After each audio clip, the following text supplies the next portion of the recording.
Peshawar high court نے سنی اتحاد council کی مخصوص نشستوں پر حلف لینے سے روکنے کے حکم امتناع میں 13 مارچ تک توسیع کر دی۔ ایڈیشنل اٹارنی جنرل ثناء اللہ کا کہنا تھا کہ کیس کی تیاری کے لیے وقت چاہیے۔ بابر اعوان نے دلائل میں کہا کہ جس جماعت کا صوبے میں ایک رکن اسمبلی ہے اس کو بھی 2 مخصوص نشستیں دی گئیں۔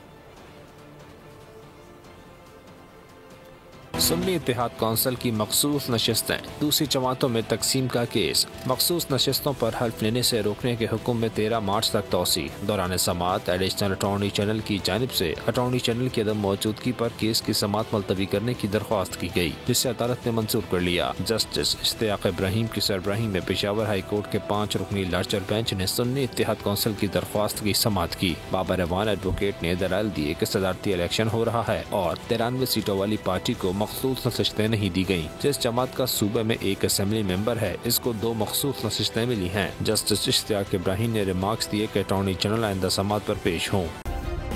سبسکرائب کریں اور بیل دبائیں تاکہ کوئی خبر رہ نہ جائے۔